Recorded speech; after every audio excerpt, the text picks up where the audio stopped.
it was the West of Scotland wholesale wine and spirit trade golf dinner. And you can imagine a wine and spirits trade golf dinner. Indeed, which was probably next to the Ben, the biggest dinner in the trade. Right. And the next morning, our chairman invited the other members of the board to a meeting and advised us that we had bought Auchentoshan distillery and lock, stock and barrel.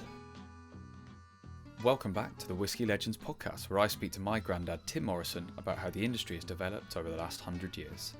In this episode, we learn about the new brands coming to the forefront of the single malt category, who are very much still there today, about how the Queen visited Bowmore and may have got her first liking to whisky, why Glen Garioch became extremely popular amongst farmers in the UK, and how the chairman bought Auchentoshan distillery at a party. We then hear about the stagnation of the industry in the mid-80s and the eventual sale of the business to Japanese firm Suntory, who is still in charge today. So we finished the last episode on obviously the bicentenary bottle from Remy Martin and the more elegant vintage bottle that you helped produce. How was Bowmore doing then into the early 80s, and what did the rest of the industry look like then? Was it sort of still on that upward trajectory? Yes, the industry was, and single malt whiskies were definitely making their mark in the markets, both in Europe and even America was beginning to have some attraction. Yeah. What sort of percentage now would you say? Because last episode you said when you started it was kind of 1-2%. Oh yeah, you're talking 2 to 2.53% right. or something like Okay. that. It was very small. Mm-hmm.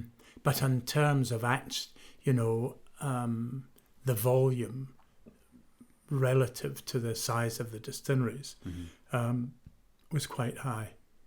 Yeah, and what was the rest of the industry doing? Was it getting more backing now? Because previously you mentioned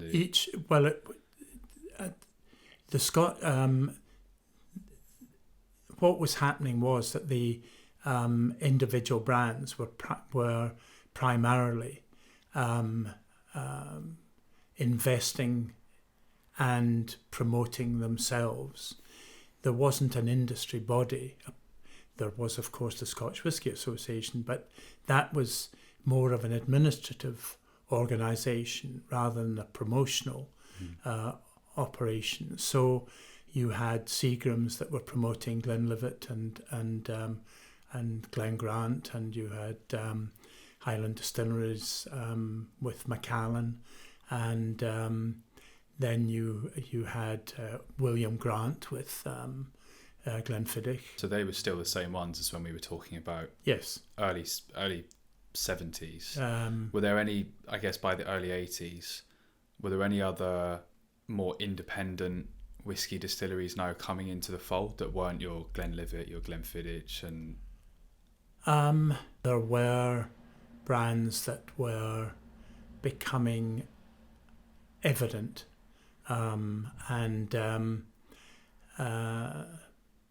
but there was nobody quite with the sort of volume that the Glenfiddich, Glenlivet, Glen Grant had. Just a few cases here and there. Yes, I mean, Lafroig was a good example. And as I did mention before, the Distillers Company at that time was not at all interested really in promoting the sector. Yeah. Okay. So what could have been a considerable investment, apart from Cardow, it was, and as I say, Lagavulin.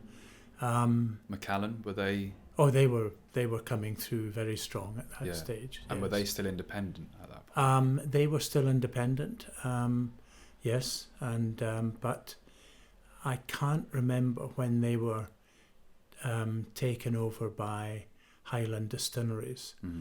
I'll try and find that out. Yeah. And do you think that's why they're seen as such a premium brand now, because they were one of the early? Definitely. Yeah. Yes. They were like Glenfiddich. They devoted a lot of time, effort, and energy and personnel behind the brand. Yeah. So your strategy and thinking behind doing the same for Bowmore was clearly similar. So Bowmore at the time, quite steady growth, but the main... Steady but not great. Yeah. Okay. The main money maker was still bulk blends and the vatted malt. Absolutely. Yeah. Yes. And you're obviously busy with some other things at this point. Granny would kill me if I didn't mention the Queen's visit. How did that come about? That came about because John Morrison, Lord Margadale, who was the largest landowner on Islay and was politically very, very powerful, had been approached by his factor, David Boyd, to suggest that when the Queen was sailing up to Braemar, the boat, the Britannia, might come past Islay, and the Queen visit the island, and in particular, obviously, Lord Margadale, because his daughter was one of the ladies in waiting to Her Majesty, and give Her Majesty the opportunity to visit Bowmore Distillery. Was she a big whisky fan, the Queen? I doubt it very much. No. I don't think the Queen nor the Prince drank very much spirit at all. And I think they were fairly traditional in what they did drink. And I do remember a great friend of mine who was the master of the Queen's cellar at the time saying, when he did become the master, and his prime responsibility was obviously controlling the stocks in the royal households, that and had the responsibility of supplying the wines for the banquets, the royal banquets and the state banquets, which was traditionally a German wine to start with, a glass of Bordeaux, and then a glass of port, which was very traditional, of course, as far as the royal family was concerned. Well, he actually then introduced a white wine from Bordeaux, a Loire, and then a Burgundy, and the Queen very quickly suggested that they maintained the status quo. And so I don't think there was an awful lot of spirit consumed in the family, although there are sorts of stories about what the Queen Mother and Princess Margaret did or didn't do. Yeah. And so it was more just she loved Scotland. Yes, a tour and of Ireland. she was also familiar with Bowmore because Lord Margadale had given the royal household up in Braemar when he visited there. Had she been there before to Islay? No, never. Okay, so you were almost like a host on a whistle-stop tour. We were indeed, yes, because from the Port Ellen maltings she then went to Bowmore and went to the Round Church, and from there walked down the High Street and then into the Bowmore Distillery, where my chairman received her, and my wife Maggie and I met her and chatted to her. And one of the things and she then met the other members of the board and their wives. And the one thing that did impress us all, that when she was talking to us, when being introduced, she was very knowledgeable indeed about the island itself, as I say, its history, its traditions, its language, and the fauna and the bird life as well. And how was she getting around? She was being driven around in our chairman's Rolls Royce, which had come to grief on its way to Islay 2 or 3 days before, where at a stop outside Inverary, a car had a red light stop. A car had run into the back of it. I bet the chairman was happy about that. The chairman was not happy about that, and I believe the chairman's wife was even unhappier. So Rolls-Royce were approached, and they then sent a plane and engineers up to Islay and repaired the damage, and had free the car. Of charge. Do you know, that's something I didn't know. I didn't know anything about at all. But anyway, the car was then cleared and met Her Majesty at Port Ellen Harbour, and the quay, and as I say, then took her to Bowmore and into the distillery. So from worthwhile PR for them then, sending the I think it was, because it did get quite a lot of publicity. Yeah. Yes. Was it quite a big deal in Islay in the streets? Oh, it was fantastic. What was more, that or Big Beanie and the Navy ship? I basically I would say the Queen's Visit by a long shot, because Big Beanie was basically just Bowmore,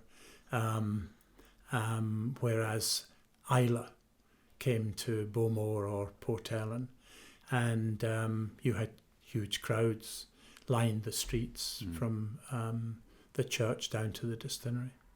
And we had a very, very pleasant reception, and then she went on a tour of the distillery, and we have some wonderful photos of her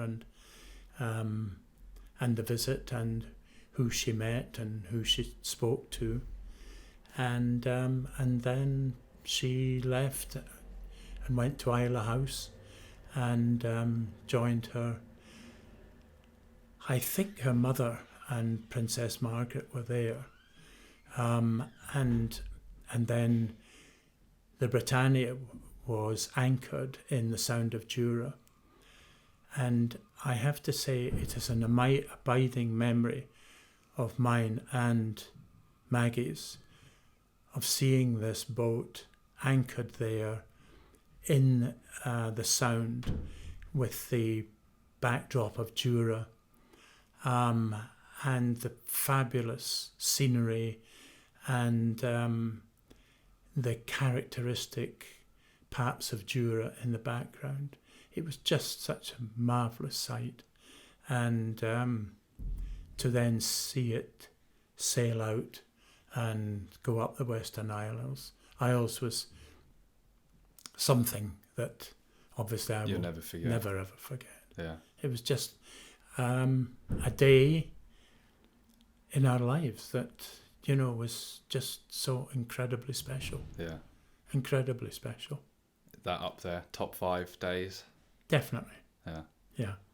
And I think it's also fair to say that we presented Her Majesty with a sherry butt, and the purpose behind that was to allow the royal household to have that cask bottled, probably at 10 years, and then used for the various charitable events that they supported, and obviously raised considerable sums of money as a consequence of that. And at the same time, the 5 directors all had a hogshead bottled for them. And was the Queen involved in that? She watched it being bottled. Yeah. And I actually still have, as does my brother, our casks. And from my point of view, this will be bottled and will appear now and again on A.D. Rattray website as a very, very limited release. Yeah, so I might get one if I'm lucky. Very lucky. So that was it. So Bowmore was kind of just still on the upward trajectory. Yeah, slowly. Yeah, slowly. Yes. Glen Garioch, you were giving that attention as well? We were giving that attention, but it was really it was difficult for us, but because as a single malt, yeah. Because of the attention we were giving Bowmore, which yeah. was getting a lot of attention. Now, also in terms of competition, you know, Bowmore was competing against Laphroaig and Lagavulin. To a lesser extent, Bunnahabhain, and of course Bruichladdich. But Islay as a whole was a very much easier proposition to sell than was the Highlands, because the competition, the number of brands that Glen Garioch was competing against was very, very much greater. But you did get quite another interesting opportunity through Glen Garioch from a trip from Blackpool.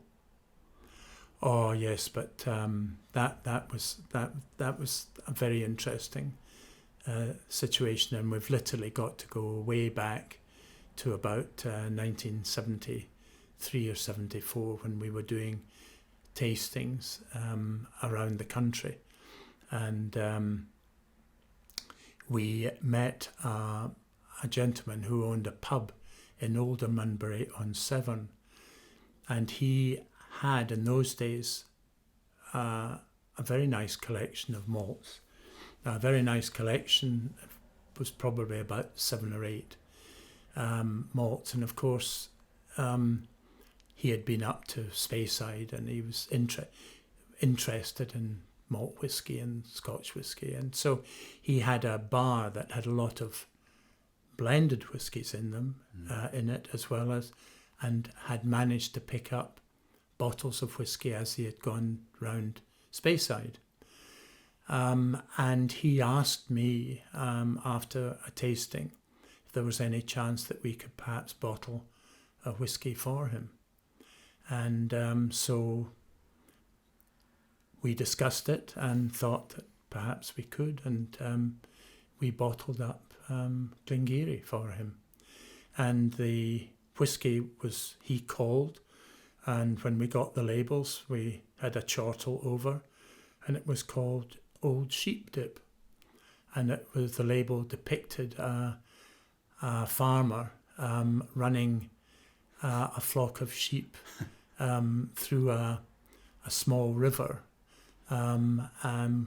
which was supposed to be dousing them with anti-flea material or whatever it was that you did with sheep dip in those days. But this brand, I mean, went from 5 cases to very nearly about 7,000 or 8,000 before he sold his pub, and therefore the brand as well. A clear target market. Yes, I mean, it was incredible because we couldn't understand how the sales kept going up and up until we found out, or he told us, that his biggest market, or the sector of the market he aimed it at, and of course being in the country, were the farmers, because the farmers could put on the purchase order 5 cases of sheep dip, please. And no taxes, and thank you very much, Mr. Revenue. I was going to say, I didn't think there'd be specialist whiskey bars in Blackpool, and no, not in those days. But he did well out of it. He did well out of it, yeah. There was a final busy point, I guess, for you before the dip of the industry mid 80s, and that was Auchentoshen, which was kind of a late addition to the SPM portfolio. How did that come about? That came about basically through contacts made between our chairman, James Howitt, and John Milne of Edie Cairns, and both of them were, well, it came about after a dinner, and what kind of dinner? It was the West of Scotland Wholesale Wine and Spirit Trade golf dinner. And you can imagine a wine and spirits trade golf dinner. Indeed, which was probably next to the Ben, the biggest dinner in the trade. Right. And the next morning, our chairman invited the other members of the board to a meeting and advised us that we had bought Auchentoshan distillery, and lock, stock and barrel. And however, what was your reaction initially? I think because we were beginning to feel the downside of the industry, and we were finding the export business was diminishing and the home trade was diminishing, that we were obviously concerned about this addition to our to the business. The solution to that basically was that my brother managed to do deals on the stock that we felt would be surplus to our requirements, which were either for the single malt program or for blending program. And as a consequence, we were able basically to pay for the distillery out of the sale of stock. And did the chairman know about these stock levels at point of purchase? I think no. I mean, this was a discussion over dinner, and let me say that probably due diligence wasn't the prime factor at the time, but emerged as a worthy purchase, and that added greatly to the Morrison Bowmore portfolio. So sort of mid-80s, you now have Bowmore doing really well, Glen Garioch doing as well as it could at the time. Yeah. Glen Garioch, Auchentoshen, and you wanted to develop the brands further. Yes. What sort of happened then? Well, basically what happened was that we then felt that because of the demands in the industry at that time, that we did not have the monies to invest in the brands, and that a change of personnel was perhaps required. We found that if things were going to, if Morrison Bowmore Distillers was going to move up a gear or two, it was going to have to find a partner to go with it, to borrow money. Significant investment. Yeah, and it's fair to say the whole industry at the time was kind of in decline from what it was 10 years ago. It wasn't in decline. No. But it was not, it was slightly backpedaling at that time. Yeah. And that I think brands were under pressure. Blend, of course, was under pressure. The Scotch whisky industry were blends at that time, and a number of companies were finding pressure on their blends. Yeah, and that we would also either have to find a partner or basically sell out. Yeah, in order to make Bowmore what it is today, essentially. Yeah. And so, in the end, we decided, having looked at a number of companies, that we did not want to borrow or further invest in the company, nor did we wish to find a partner.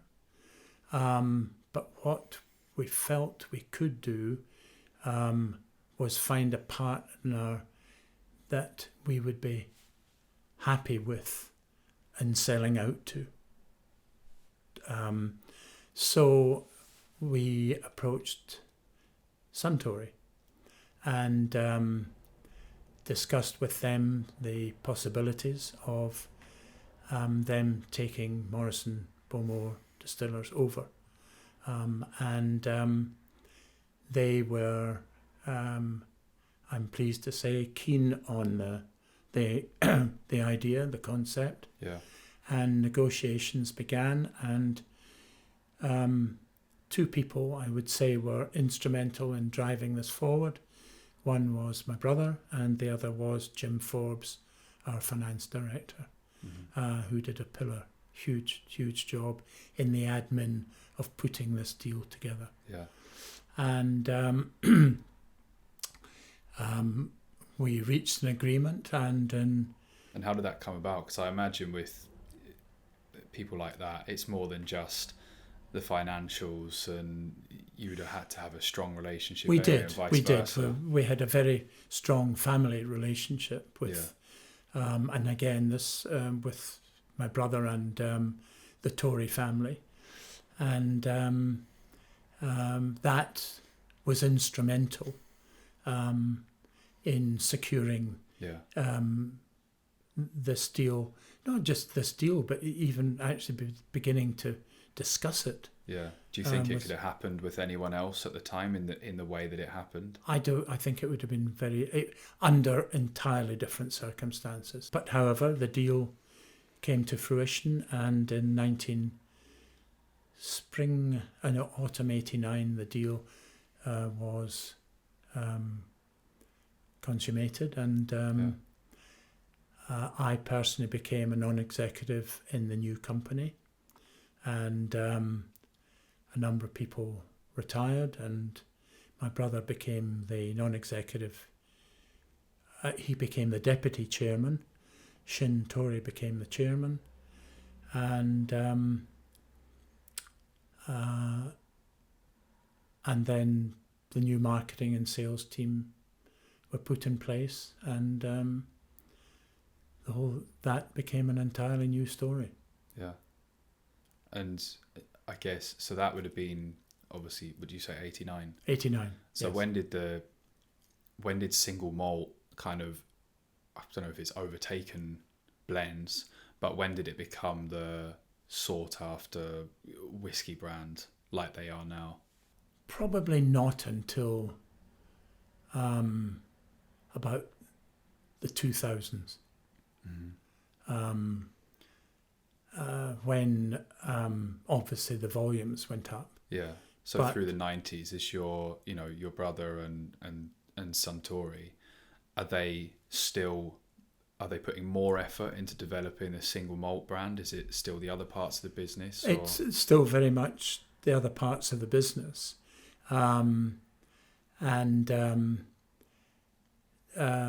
because it wasn't really until the 1990s the late 90s, that trade began to improve,